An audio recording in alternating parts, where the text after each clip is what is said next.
buenos días a todos los suscriptores del canal. El día de hoy para mí es un verdadero placer presentarles a la persona que ven en pantalla. La verdad que para mí un referente en distintos temas que ya vamos a conocer. Él es Javier Martín. La verdad es que prefiero que se presente directamente él para que nos pueda contar entonces un poco de su historia, de toda su trayectoria en lo que es este mundo. Él tiene mucho conocimiento en el tema cripto, en el tema económico, y por eso he considerado pertinente que el día de hoy nos pueda acompañar y brindar muchas de sus enseñanzas. Así que, estimado Javier, por favor, el micrófono es tuyo. Bueno, primero que todo, muchísimas gracias, don Leonardo, por invitarme a su programa y saludar a todos los que nos están viendo, nos están escuchando y desear que esta conversación sea provechosa para todos. ¿Cuál es mi breve currículum? Yo en realidad soy un etnobotánico. Yo soy autodidacta en casi todo lo que yo manejo. Y como Costa Rica tiene tantos bosques y se dio un boom en el turismo hace unas décadas, entonces yo me metí en eso y me fui especializando en etnobotánica. Entonces yo soy el que lo lleva a usted y a sus amigos al bosque tropical y les enseño cómo se usan algunas plantas, cuáles son las relaciones interespecíficas. En síntesis, durante 2 o un poco más de décadas, yo pasé llevando pasajeros haciendo una interpretación de los ecosistemas tropicales, que son sumamente complejos, y mi trabajo era hacer esta interpretación de manera que se pudiera explicar algo muy complejo en muy pocas palabras y de la forma más sencilla posible. Entonces, esos fueron como 2 décadas de entrenamiento mío en cómo transcribir información sumamente compleja en un formato sumamente sencillo. Por azar del destino, sin percatarme, cuando me di cuenta, estaba estudiando afanosamente la economía para entender una pregunta que me hice, que es una pregunta muy sencilla, pero creo que es fundamental. Si el capitalismo nos ha pintado siempre algo como el sueño americano en el que todos podemos alcanzar el éxito si somos disciplinados, si somos organizados y si trabajamos duro.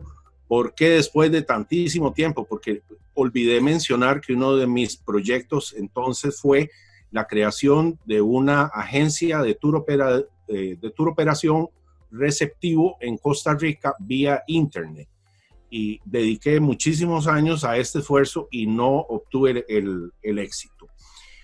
Debo acotar que no obtuve en ningún momento un capital que me financiara este proyecto, y eso explica muchísimo. Sin embargo, quedó pendiente aquella historia de Rockefeller, Onassis y tantos otros que de verdad con $50 en el bolsillo amasaron una fortuna.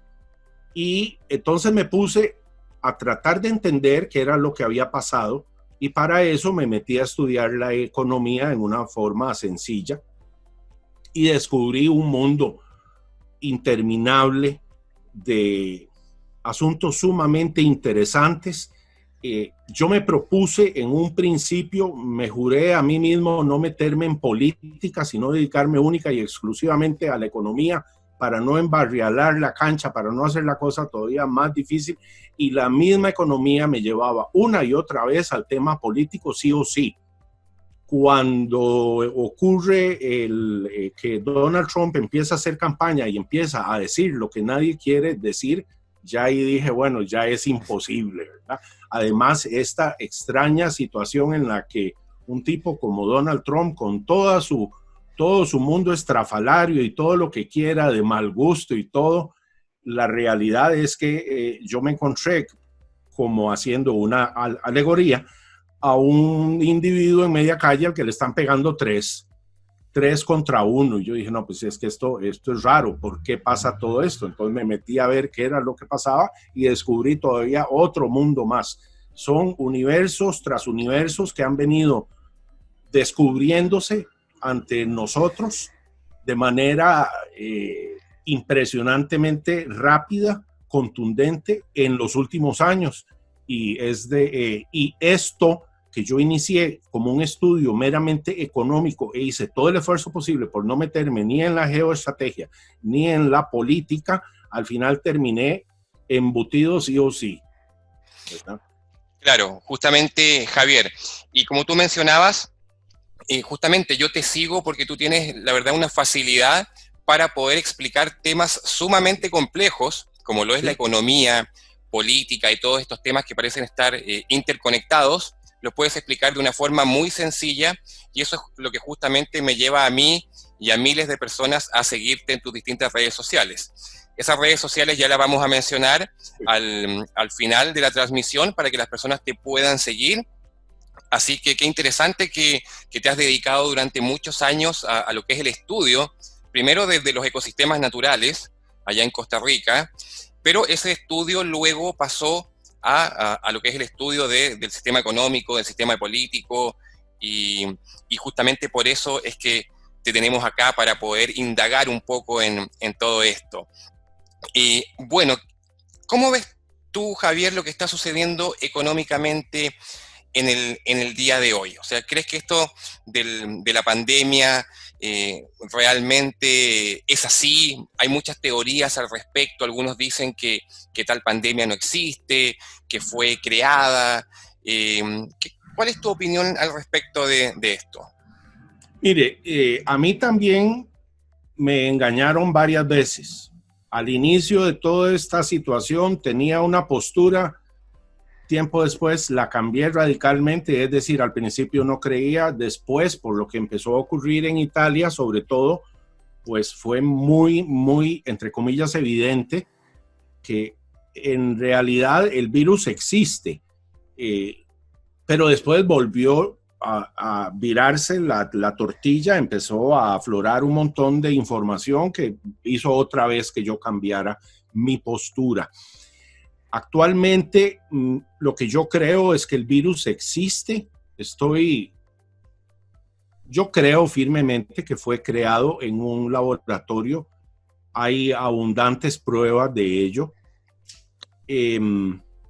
Me parece, ya a esta altura puedo definir que fue hecho a propósito, que fue liberado a propósito con una agenda. Esa agenda es sumamente coincidente con lo que venía pasando anteriormente. Recordemos, incendiaron el Amazonas, incendiaron Australia, antes de eso le prendieron fuego a Notre Dame, apareció una investigación contra el presidente Trump que tardó más de 2 años, que gastaron $40 millones sobre una colusión rusa que nunca se demostró. No solo eso, sino que ahora ya se demostró que todo fue un golpe de Estado por el gobierno anterior. Ya no hay dudas. Ahora lo que viene es el proceso jurídico. ¿Qué es lo que pasa con los procesos jurídicos en Estados Unidos? Que la gran mayoría de los procesos jurídicos de cierta relevancia son secretos. Esa es la tradición jurídica que ellos tienen. Y al momento en el que ya se tiene casi toda la certeza, digamos, van y apresan a la persona, y en ese momento, por lo general, es cuando el juicio se vuelve público. Se le instruye al imputado, se le otorga el derecho de defensa y todo ese proceso y todo lo que quiera, pero él o ella no sabían, no tenían ni la menor idea de que estaban siendo investigados hacía meses o años. Lo que sabemos es que estos juicios secretos, por lo general, al año, son alrededor de 3,000, 3,500 máximo al año. Bueno, los que hay pendientes, y estos son datos verificables, los juicios pendientes al día de ayer ya superaban los 160,000. Cantidad enorme. Es desproporcionado. Claro. ¿Quién es el que finalmente nos cuenta esto? Un personaje muy interesante, enigmático, llamado QAnon, que ya unos dicen que es el paladín de la justicia, otros lo ven como una farsa de unos cuantos nerds de la computación otros dicen que es el hijo de Trump, otros dicen que es Trump. A la conclusión a la que yo he podido llegar es que es una operación de inteligencia militar de la más alta envergadura, comparable a la que se tuvo que desarrollar para el desembarco de Normandía, por ejemplo. Este es un equipo de gente que aglutina expertos en diferentes campos de la Casa Blanca, del Pentágono y del NSA, National Security Agency, de los Estados Unidos. Y es QAnon el que nos cuenta, por ejemplo, que sí, QAnon no cuenta nada, QAnon no dice nada, QAnon pregunta. Con esa técnica, la historia de que es conspiración no calza, porque la conspiración plantea algo, QAnon no plantea absolutamente nada, pregunta. Y es a través de las preguntas que un grupo de gente se pone a investigar, se muestran uno a otros el resultado de sus investigaciones y empiezan a filtrarse ellos mismos, a depurar la información hasta estar plenamente convencidos de que esto planteado como respuesta a la pregunta que hizo QAnon es cierta o no.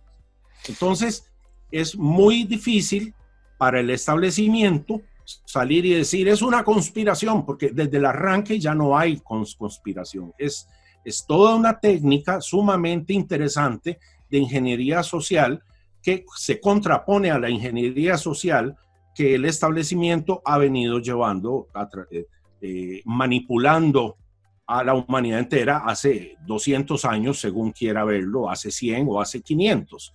Hay gente que dice que esta élite del poder inicia con las familias, lo que llamaron la nobleza negra de Italia, cuando Florencia era el centro del mundo y todo esto. Otros lo ubican un poco más tarde. Lo que sí tenemos certeza es que es inmediatamente después de la batalla de Waterloo que uno de los Rothschild se hace con una fortuna tal que tienen que pagarle con el Banco Nacional de Inglaterra. Básicamente su correo era más rápido que el de los reyes y él descubre que Napoleón pierde la batalla de Waterloo. Lo que hace entonces, inmediatamente sabe eso, es que empieza a vender las acciones de Inglaterra para hacer creer a todos que había ganado Napoleón. Todos venden al mismo tiempo las acciones de las empresas inglesas y cuando están en el suelo las compra, creo que fue Nathan Rothschild por nada y se hizo de una fortuna que hasta el día de hoy ha sido insuperable. Yo no sé por qué siempre me desvío y paso a hablar de Julio Verne, ¿verdad? Le hago un pedido encarecido de que me esté reencaminando constantemente, que a mí me encanta que me reubique. Sumamente interesante toda la información, Javier, y de seguro que las personas que la van a escuchar posteriormente también así lo piensan. Sin embargo, como decíamos, la idea es, aunque están estrechamente ligados, la economía y la política y la historia y muchos otros factores, la idea es centrarnos un poco en lo económico. Ok, vea. Claro, salir un poco de lo que son teorías, conspiraciones, porque la verdad es que hoy en día estamos, como tú lo decías, en un momento pensamos que sí, después vemos un artículo, pensamos que no, hay un vaivén emocional, la verdad que en el cual ya uno no sabe mucho qué pensar. Ahora, más allá de eso, de si es una pandemia, no es una pandemia, fue creado o no fue creado, lo que sí está claro es que esto está afectando directamente la economía del mundo, de los países y directamente el bolsillo de las personas comunes y corrientes, que hoy en día están con bajos ingresos, no están produciendo, tienen dificultades para llevar los servicios básicos. Entonces, ¿cuál sería el trasfondo, crees tú, de justamente de esta pandemia? ¿Hay un trasfondo económico? ¿Se quiere lograr algo? Absolutamente. ¿Sí? Mire, circunscribiéndose únicamente al tema económico, ya la economía venía colapsando desde antes de esta pandemia. Voy a citar puntualmente, para aquellos que quieran investigar someramente, vayan y revisen la bolsa, la principal bolsa de valores, creo que es la de Shanghái, no estoy seguro. En China, septiembre de 2015. Ahí ustedes van a ver un colapso del 50% de la bolsa de valores china. ¿Qué es lo que había pasado un año y medio antes? Que ante la desaceleración que ya estaba sufriendo China, esta promovió el que el pueblo se metiera a invertir en la bolsa de valores y la bolsa de valores subió 150% en un año. Lógicamente, poco tiempo después, cae 50%.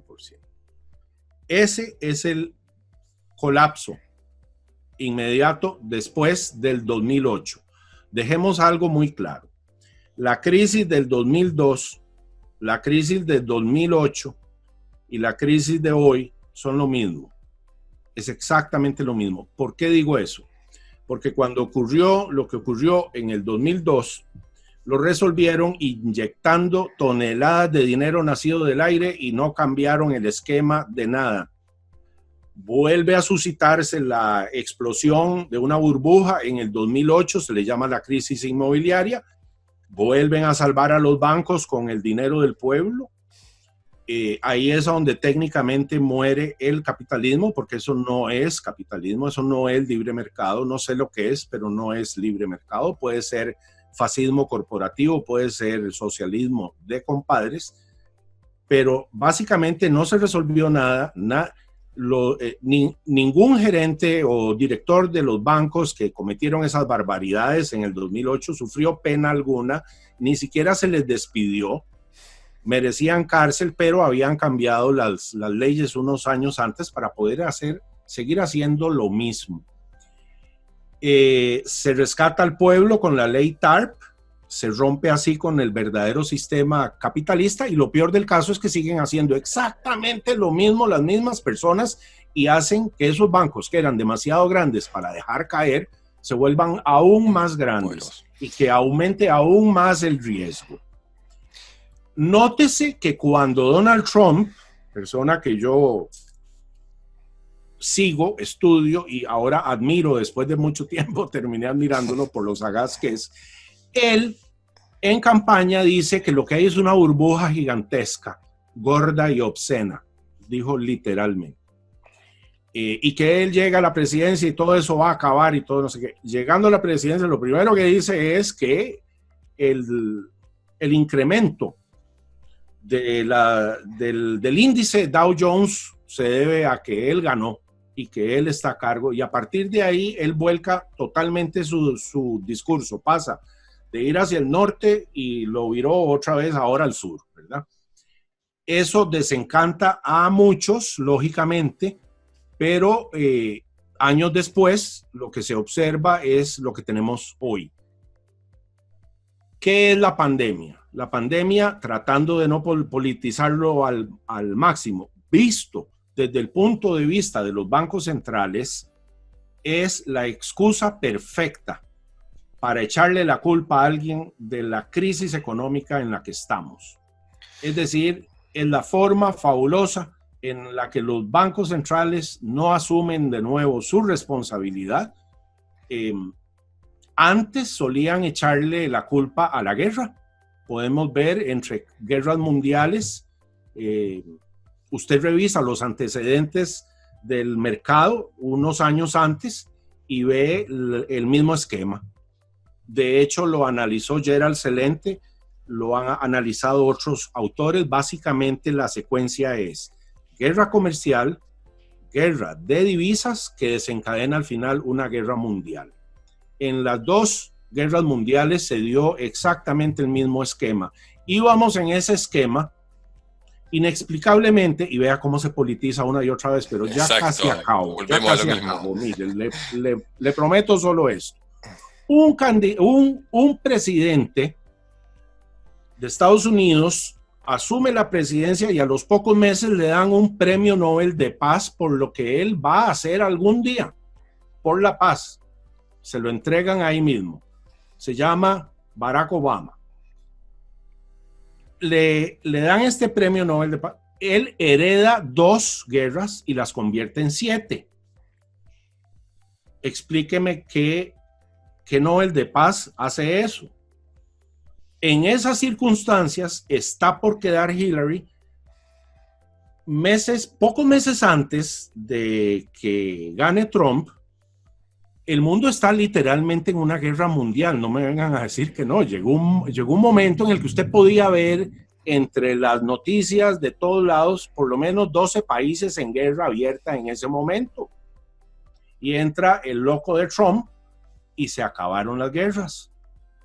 A lo que quiero llegar es que antes la metodología era cuando ya la burbuja se hace demasiado grande, para eso viene la guerra. Llega Trump y evita la guerra. ¿Y ahora qué hacemos?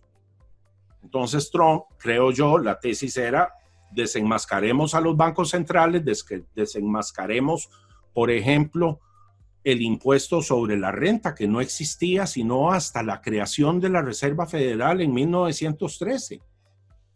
Cuando usted observa el periodo de mayor crecimiento económico de Estados Unidos es más o menos entre 1870 y 1900. ¿Qué era lo que ocurría en esa época? Bueno, no había impuestos sobre la renta y no existía la Reserva Federal. Y el Estado esencialmente era un aparato muy pequeño. Después empiezan a hacer crecer el Estado, a crear estas cosas aparentemente innecesarias. Yo todavía, al día de hoy, no he visto la ley que fundamenta la creación del IRS, Internal Revenue Service, de los Estados Unidos. Aparentemente no hay ley. Lo hicieron metido en el mismo acto en que meten a la Reserva Federal, que por cierto se hizo en Nochebuena, 24 de diciembre de 1913, donde los congresistas no tenían ni siquiera acceso a ver qué era lo que estaban firmando. En la actualidad, la Reserva Federal no puede ser auditada ni siquiera por la Corte Suprema. Exactamente. Volviendo a la... Claro, como usted dice que durante esta entrevista se cita mucho a lo que es Donald Trump, la Reserva Federal, los Estados Unidos, y claro, muchas personas que quizás siguen el canal no entienden el porqué o la relevancia de esta información, pero sabemos que todo lo que pasa en Estados Unidos impacta a los distintos países del mundo, y de ahí la importancia de conocer entonces qué es lo que pasa en ese país con la emisión de dinero, que como usted bien dice, durante todas las crisis lo que se ha hecho es imprimir billones o trillones de dólares para rescatar la economía. Sin embargo, esa producción de dinero no está sustentada en producción alguna de bienes, y por lo tanto se produce ahí un gran problema, porque la gente tiene dinero, tiene dólares. De hecho, me informaban que en Estados Unidos se está conversando la posibilidad de darle $2.000 por persona frente a esta crisis. Entonces, claro, las personas van a tener $2.000 en el bolsillo, pero la producción está estancada. Entonces, por ende, asumo que el precio de los bienes, productos y servicios va a ir al alza, vamos a tener más dinero, pero van a costar más, por lo tanto vamos a estar en la misma situación. Entonces, claramente la emisión de dinero no es una solución en este minuto. Nunca lo será, por una sencilla razón. Hay una ley natural que se llama la ley de la oferta y la demanda, que es la que fija el precio de las cosas. Eso es inexorable. Básicamente, si hay demasiado tomate en el mercado, el precio del tomate cae. Y si hay una escasez de tomate en el mercado, el precio del tomate sube. El dinero es igual, no se ve libre de esa ley. Exacto. Entonces, cuando usted produce más unidades monetarias, ergo, dinero, de las que el sistema necesita, lo que hace automáticamente es que más dólares persiguen igual cantidad de productos. Se da entonces que los compradores inconscientemente alzan el precio porque están dispuestos a ofrecer más por ese único bollo de pan que quedó hoy en la tienda. Entonces se lo va a llevar fulano, y el otro llega y dice, no, mire, yo le pago más. Y el otro dice, no, yo ofrezco más. Y así ocurre que los precios se disparan al alza, los precios de los bienes de consumo se disparan al alza, pero en realidad lo que está ocurriendo es que está perdiéndose, está erosionándose la capacidad, la capacidad adquisitiva del dinero.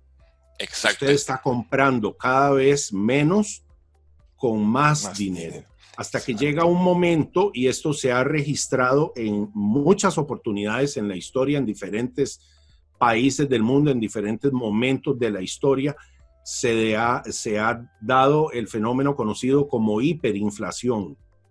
Un caso dramático fue la Alemania de 1923, que se intentó llamar la República de Weimar. En esos días, usted podía, según dice Mike Maloney, podía comprar una cuadra entera en el centro de Berlín por 50 onzas de plata.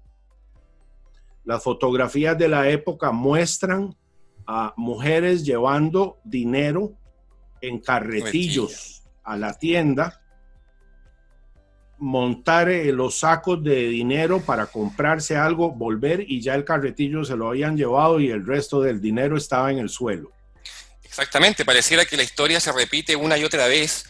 La verdad, obviamente no tengo todo el conocimiento que usted tiene, he estudiado algo de lo que ha sucedido económicamente en los periodos anteriores, pero los ciclos parecieran volver a repetirse una y otra vez, y eso obviamente que nos tiene que dejar una gran enseñanza. Y por supuesto que Venezuela es un caso también de hiperinflación más reciente, en donde vemos en redes sociales fajos y fajos de billetes que prácticamente no sirven para comprar nada. Entonces, en realidad, creo que es ahí donde viene un poco a tema Bitcoin. Yo sé que usted también, al igual que yo, es un partidario del uso de Bitcoin, de esta nueva tecnología basada en blockchain. Entonces, sin duda que esta sobreemisión monetaria, esta hiperinflación, de alguna forma podría beneficiar el desarrollo o el crecimiento de Bitcoin. ¿Qué opina usted al respecto, Javier? Absolutamente. Al igual que los otros dos valores refugio más sólidos que hay, que son el oro y la plata. A ver cómo explicamos esto de la manera más sencilla. Bueno, ya hablamos de la ley natural de la oferta y la demanda, que va a hacer que las divisas alrededor del mundo pierdan valor sí o sí, sobre todo ahora que los estados les dio por incrementar la emisión de este dinero en aras de salvar, entre comillas, a la población. Mire, eso es una medida apenas entendible desde el punto de vista humano. El gobierno debe intentar salvar a todo el mundo. Lo malo es que al hacerlo va a empeorar las cosas a mediano y largo plazo, porque va a generar hiperinflación. Pero a mediano y corto plazo, pues es lo que la población espera de un gobierno, sobre todo porque el gobierno nos educó para eso. Pero bueno, ¿cuál era el tema? El tema es cómo entra Bitcoin en esta nueva era. Si cree usted que va a tener un auge con lo que está sucediendo en este minuto. Mire, el argumento de por qué el oro y la plata van a valer una barbaridad es ese, que el dinero pierde poder. Básicamente va a ocurrir esto. En algún momento acá en Costa Rica, que usamos colones, los dueños de los establecimientos llegará un momento en que van a decir, no, mire, yo no quiero colones, quiero dólares americanos. Entonces uno va y consigue los dólares americanos y paga. Y a los pocos meses va a decir, no, mire, ahora tampoco quiero dólares americanos. ¿Qué tiene? Bien, entonces cuando ya ni el dólar funciona, porque ya también empezó a caer, ahí es a donde va a ocurrir por un periodo de tiempo indeterminado, pero no va a ser muy largo, sino más bien corto, en el que se van a dar todo tipo de situaciones interesantes, como que el mercado define como nueva unidad monetaria, por darle un ejemplo, el champú de 1 litro, el champú de medio litro, la pastilla de jabón. Van a darse un montón de situaciones interesantes, como que por aquel lado se va a dar la costumbre de pagar con latas de atún. Es un ejemplo. Claro. hasta que el mercado en algún momento recupera aquella noción del oro y la plata. El oro no lo vamos a ver nunca porque el oro es para comprar propiedades, comprar vehículos, comprar un hato de ganado, pero la plata siempre se ha usado, ambos durante más de 5.000 años, cada uno en su campo. Para la plata es entonces las compras menores, como los víveres, la ropa, las medicinas. Ahora bien, es muy incómodo usar metales preciosos para hacer transacciones. Por eso es que desde hace muchísimos años aparecieron las letras de cambio. En el caso de los templarios, allá por el año 1100, Genghis Khan también emitió una especie de letras de cambio. El castigo por no usarlas era la decapitación. Entonces todos los súbditos de Genghis Khan usaban ese billete sí o sí, porque es incómodo y es inseguro, y por eso es que tarde o temprano nosotros como sociedad occidental terminamos utilizando billetes bancarios. Entonces no es que el sistema sea malo. Lo malo detrás del sistema de los billetes bancarios se llama la reserva fraccionaria, que eso es una historia muy interesante que merece una segunda conversación, porque el sistema de reserva fraccionaria produce dinero nacido del aire con el simple hecho de que un banco dé un préstamo. Exacto. Esto no se entendía antes. De hecho, vamos a remontarnos un poco más atrás en el tiempo. Dependiendo de cómo quiera verlo, la sociedad humana siempre se ha visto afectada por el ciclo recurrente de las burbujas económicas que se inflan y explotan.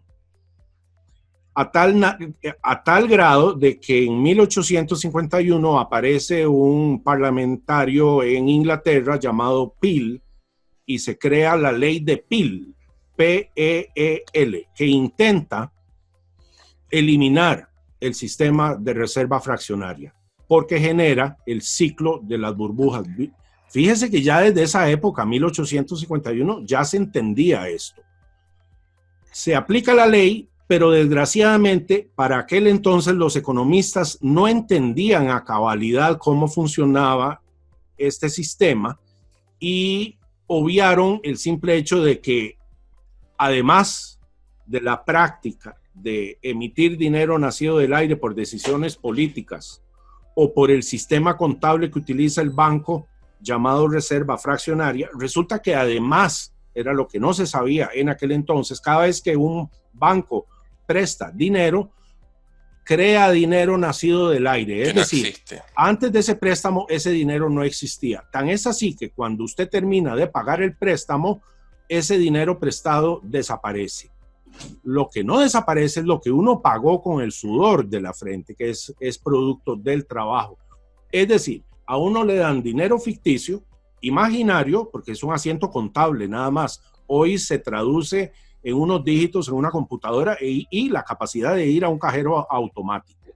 Pero básicamente uno entonces devuelve dinero verdadero, ¿verdad?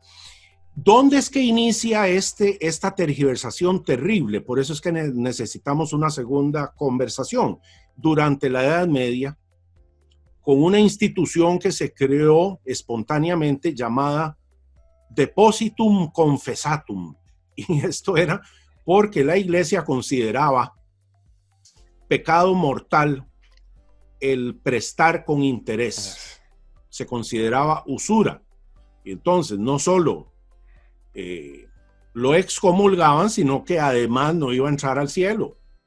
En aquel entonces la sociedad era teocentrista y todos los seres humanos vivían atemorizados por lo que Dios iba a hacer con nosotros. Ajeno a todo eso, los comerciantes no iban a dejar de solicitar créditos y bueno, se dio una situación muy anómala que resultó en el día de hoy en la reserva fraccionaria de Exacto. Los bancos, ¿verdad? O sea, todo este tema de la reserva fraccionaria que usted acaba de mencionar, en el cual, claro, se crea dinero nacido del aire, dinero que no existe, pero que posteriormente yo tengo que sí producir para pagar, es decir, deuda sobre deuda. todo esto ya desde el siglo XIX se sabía que era un problema. Aún así se ha perpetuado hasta el día de hoy, pero sin embargo pareciera, por sus palabras y por lo que también hemos visto en distintos artículos, que este sistema debiera terminar en algún momento. O sea, es insostenible y podría ser que en los próximos años o en las próximas décadas debiera terminar para dar paso a un nuevo sistema. Y bueno, es que no teníamos como humanidad una herramienta para poder resolver este problema desde un abordaje de la población misma, porque no existía la tecnología del Bitcoin. Yo le digo tecnología del Bitcoin porque es la tecnología que introdujo a la humanidad la tecnología de la cadena de bloques. ¿Okay? Es en el Bitcoin, a través de Satoshi Nakamoto, el que desarrolla esta genialidad sin parangón en la historia de la humanidad, que nos permite la descentralización y por tanto la eliminación del 90 y pico por ciento del aparato estatal, 90 y pico por ciento de los bancos y de los abogados. Antes la humanidad no contaba con ese recurso, hoy sí. Entonces, definitivamente estamos viviendo momentos históricos de muy alta trascendencia. Una de las consecuencias de esta es de este choque de paradigmas es el que la gente no entiende. La gente no entiende la descentralización cuando uno le explica, cuando alguien pregunta, bueno, pero ¿quién es el dueño del Bitcoin? Nadie. ¿Quién maneja el Bitcoin? Nadie. ¿Cómo es eso? No, mire, es que el Bitcoin no tiene director, no tiene junta directiva, pero entonces, ¿cómo hacen? Bueno, es el software. Pero ¿qué hago? Bueno, yo necesito que alguien me regañe, necesito que alguien me castigue, necesito que alguien se responsabilice de mí. Y uno dice, bueno, lo siento. Ha venido la libertad y usted no puede verla. No, la odio, me da pánico, yo no sé qué hacer con la libertad. A este propósito hay que revisar un libro escrito en los años 70 por Erich Fromm llamado El miedo a la libertad. Y es que por eso se vuelve tan interesante. Usted no puede llegar y decirle de la noche a la mañana a una persona que vivió toda su vida en un modelo descentralizado, más aún, una población que durante 9.000 años se fundamentó en la centralización que nos permitió llegar hasta donde hoy estamos. De repente llega este loco y me dice que ya no hace falta, que ahora soy libre, que los políticos que no hacen más que robarnos ya no van a hacer falta. Ese es un mundo que a mí me da pánico. Hablo como una manera general. Y en medio de todo eso nos meten una pandemia. Vea qué divertido. Exacto. Sí, bueno, justamente también, usted sabe, en el canal tratamos mucho el tema Bitcoin. De hecho, la mayoría de los suscriptores ya conocen o tienen ciertas nociones de lo que es blockchain, cómo funciona la descentralización. Así que para ellos es un tema que ya de cierta forma conocen.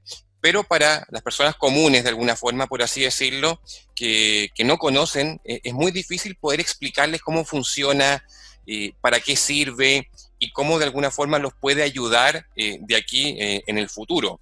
Así que justamente esa es una tarea que de alguna forma tratamos de lograr en este canal, justamente con estas entrevistas a personas que dominan el tema, para que puedan entonces conocer todo lo que es la tecnología blockchain, lo que es Bitcoin, y puedan de alguna forma formar parte de este ecosistema. Así que la verdad bien interesante, pareciera que Bitcoin entonces tiene un muy buen futuro en cuanto a lo que es usabilidad. Y hablemos un poco de precio, que es lo que la gente siempre pregunta. ¿Cuánto puede valer un Bitcoin a futuro? No sé si usted se arriesga a dar un estimado. Yo sé que es una pregunta difícil, pero aquí estamos entre amigos y podríamos dar un estimado. Mire, yo lo que hago es leer a los que sí saben. Hay un personaje fabuloso que se llama James Rickards, economista norteamericano, una experiencia de más de 30 años en la bolsa. Él además fue contratado por la CIA y el Pentágono para desarrollar proyectos asociados a la economía con respecto al terrorismo. ¿Por qué pasó esto? Resulta que pocos días, 2-3 días antes del ataque a las Torres Gemelas, se observa un incremento desmedido de puts. ¿Cuál era put? Put es el que cae, call es el que sube. Put es una apuesta, digamos, a que tal acción va a caer. Y el porcentaje de puts con respecto a las acciones de las líneas aéreas que 2 días después se vieron afectadas fue de superior al 300%. Eso fue muy obvio para la CIA de que algo había pasado, pero como ellos no son financistas, no entendieron. Entonces fueron y le preguntaron a James Rickards, y James Rickards les explicó que lo que podía estar pasando era que se dio que uno de ellos supo lo que iba a pasar y se fue e hizo una compra anómala. Algunos de los que pasan pegados 24/7 observando los índices dijo, aquí alguien está haciendo una compra anómala, muy alta. Inmediatamente todos se fueron a ver si había algún evento que explicara eso. Al no encontrar un evento que explicara eso, dijeron, ok, él tiene información privilegiada, vámonos en esas, y se amplificó esa señal y resultó en que unas cuantas gentes ganaron una barbaridad, ¿verdad? Entonces, a raíz de eso se creó el proyecto Prophecy. El proyecto Prophecy estuvo a cargo James Rickards y básicamente se trataba de, analizando la conducta de la bolsa, predecir ataques, posibles ataques terroristas inminentes, y tuvieron éxito al menos una vez. Bueno, por razones políticas el proyecto Prophecy no se continuó.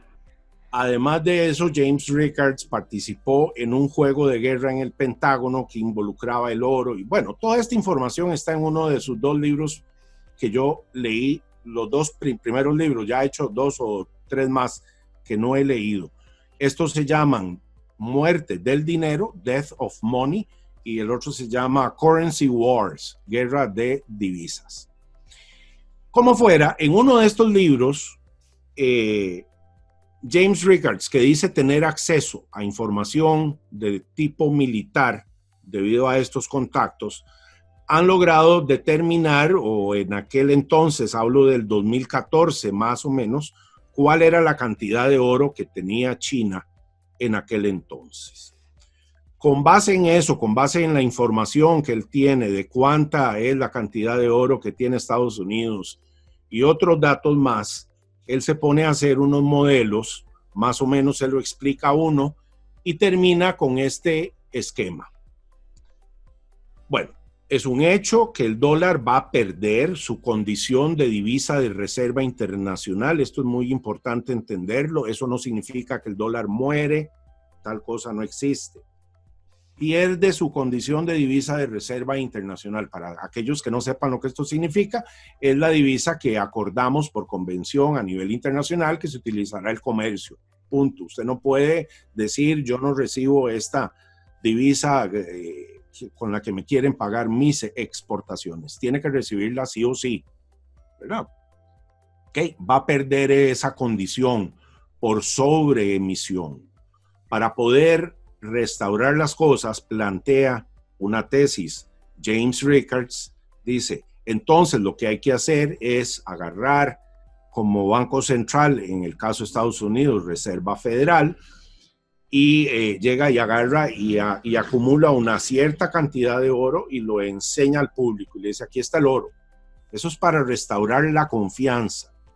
Ahora bien, entonces dice, en un primer esquema, X cantidad de dólares flotando en el mundo, respaldados en una tercera parte por oro, llevaría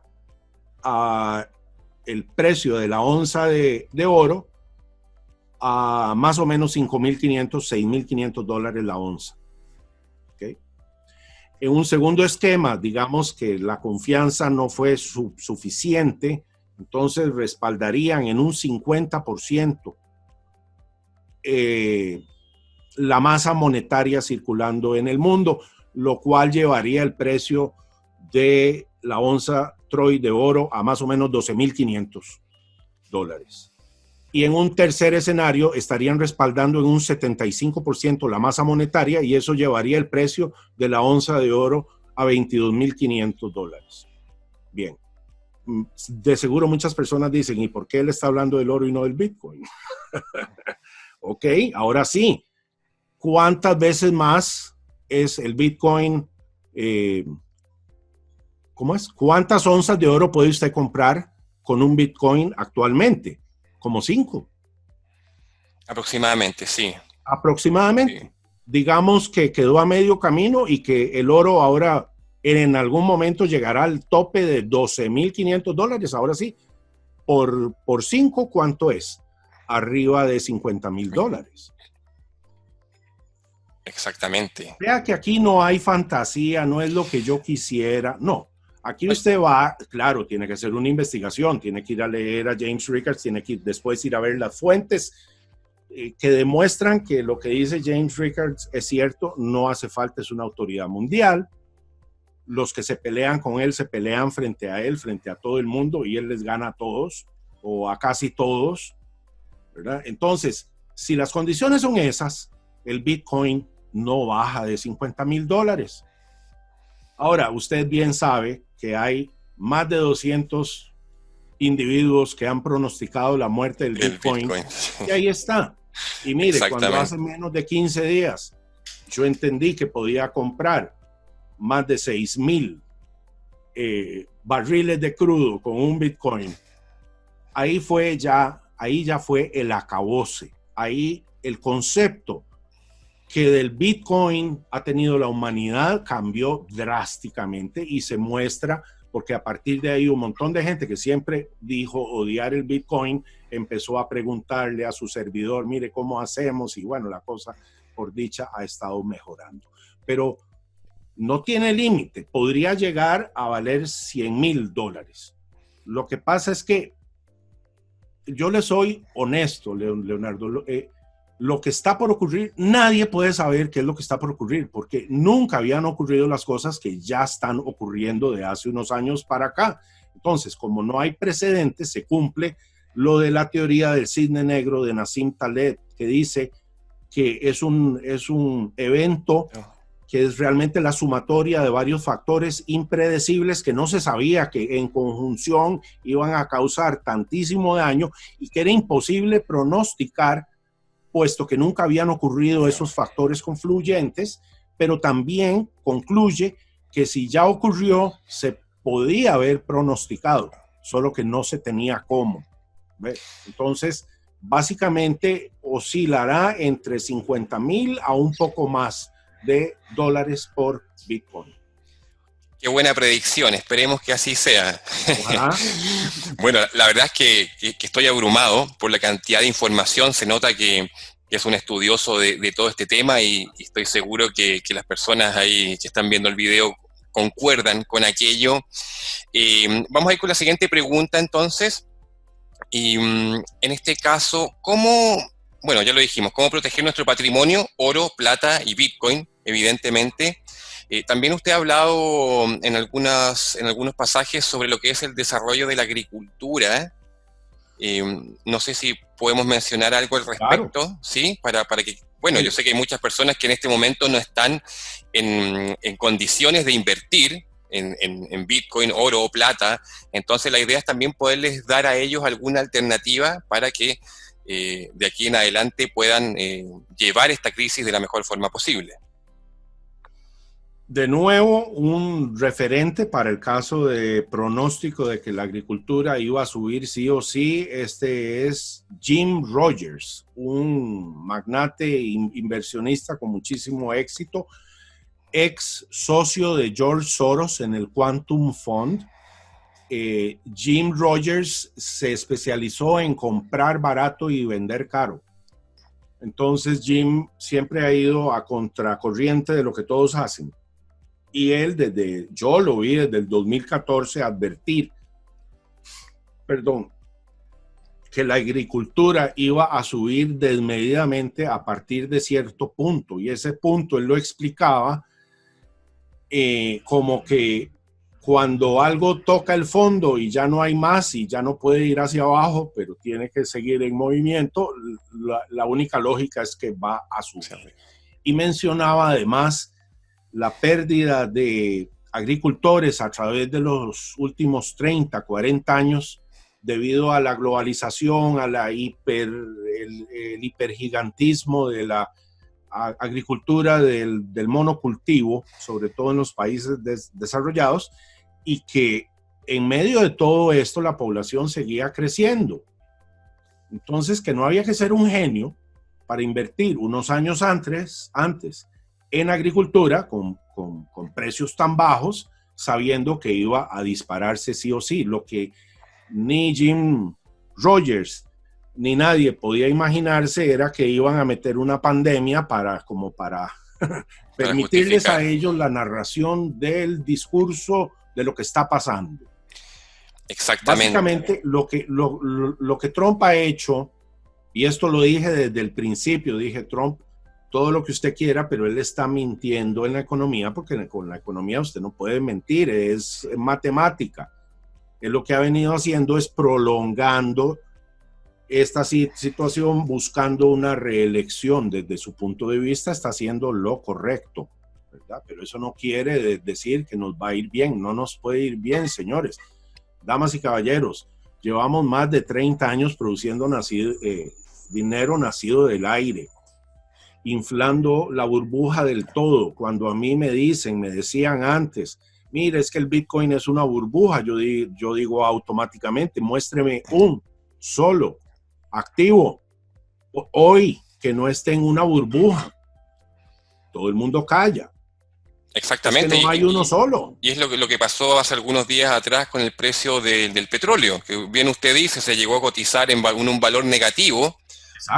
El petróleo, que ha sido por décadas el sinónimo de desarrollo.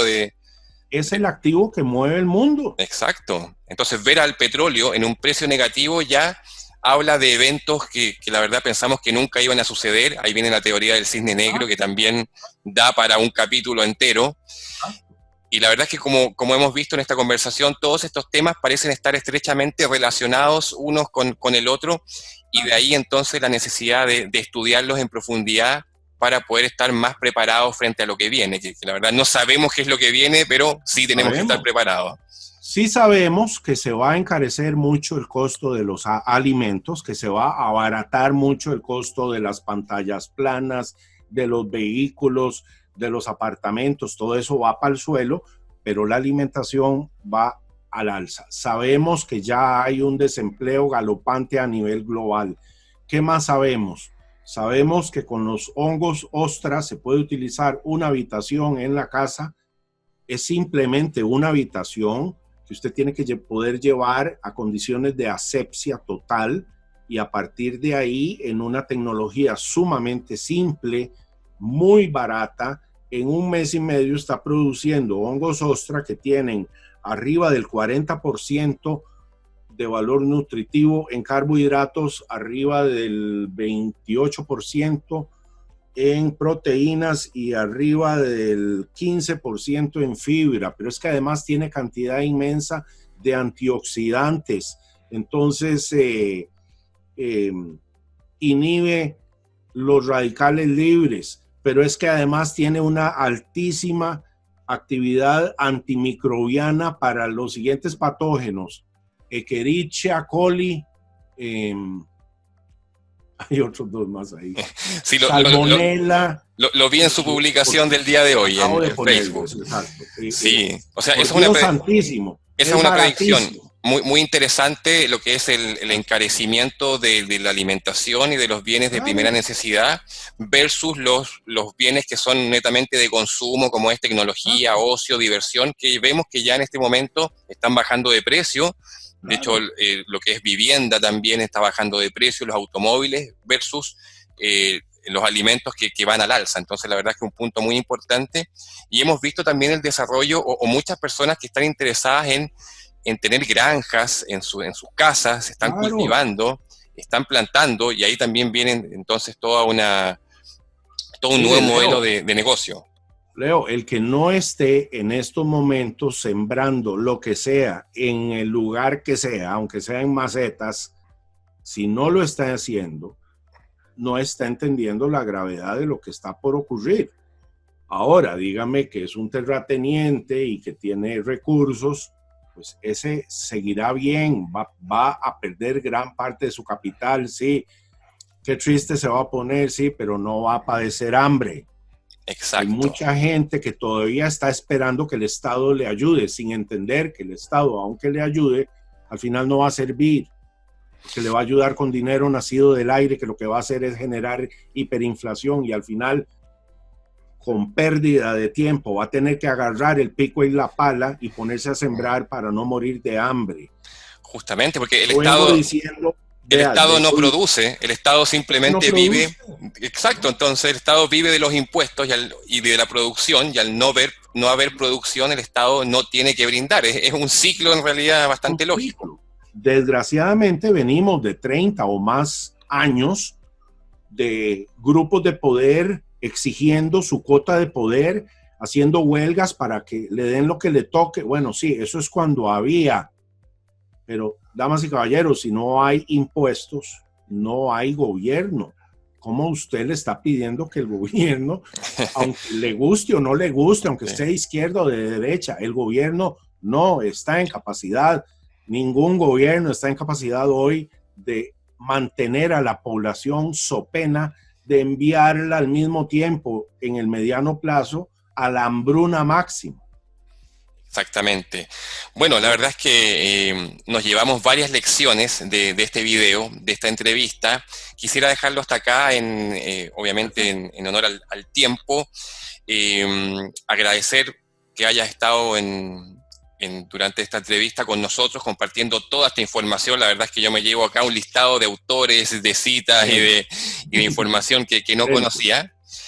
Y me gustaría, Javier, antes de despedirnos, que pudieras mencionar tus redes sociales para que la gente pueda seguirte y puedas brindarle todo tu conocimiento. Yo debo aclarar que yo sigo a Javier desde hace varios años y el 100% de sus predicciones han sido acertadas en lo que es política, economía, así que yo lo sigo a ojos cerrados y bueno, espero que lo sigan también para que puedan sacar sus propias conclusiones. Así que Javier, por favor, ¿dónde te podemos seguir? Mire, yo paso todo el día frente al computador, frente al monitor y me van a localizar casi de manera inmediata en Facebook en una página que se llama Martín Valores e Inmobiliaria. Pero también tengo otras redes sociales con otro nombre. Decidí crear dos marcas, una razón estratégica, publicitaria que veremos más adelante. Tengo un canal en YouTube que se llama Tao y Economía. Igualmente en Twitter, Tao y Economía, y en Instagram, Tao y Economía. La gente dice, ¿pero qué está haciendo él? Bueno, es que yo no me quedo quieto. Cuando ya entendí la economía, y yo he sido taoísta toda una vida, y alguien me dijo que tal cosa no se podía combinar, basta con que a mí me digan que no se puede hacer para intentarlo. Y entonces, contra viento y marea de lo que aconsejan los mercadotecnistas, yo decidí crear una segunda marca que es más o menos lo mismo, pero que incluye el espíritu humano, ¿verdad? No puede ser solo economía, también estamos padeciendo otro montón de cosas que no son meramente económicas, sino espirituales, y vale la pena ir combinando porque también el establecimiento nos ha restado poder al separar los conceptos. Usted o es economista o es feliz, pero no puede ser ambos, digamos, ¿verdad? Entonces, bueno, retomando, Martín Valores e Inmobiliaria en Facebook y Tao y Economía en las otras redes sociales, llámese YouTube, Instagram y Twitter. Perfecto, Javier. Yo voy a dejar los enlaces abajo en la descripción para que las personas puedan acceder más fácilmente a sus redes y puedan seguirlo. Mencionar que esta entrevista forma parte de una nueva serie de videos que quiero subir al canal con información realmente útil, con personas que realmente tengan conocimiento en las áreas que nosotros nos competen, como es Bitcoin, blockchain, economía, y qué mejor que Javier para partir con esta serie, agradeciendo entonces toda la información, Javier, y ojalá podamos estar en una segunda entrevista muy pronto para hablar de muchos temas que nos quedaron pendientes. Así que muy agradecido, Javier. Muchas gracias a ustedes y a todos les deseo la mejor de las suertes, eso sí, con el mazo dando y a Dios rezando, si no, no. Perfecto, Javier. Muy agradecido por tu tiempo, un Hasta cordial luego. abrazo y nos vemos, amigos, en una próxima entrevista acá en el canal. Que estén muy bien. Hasta la próxima. Chao.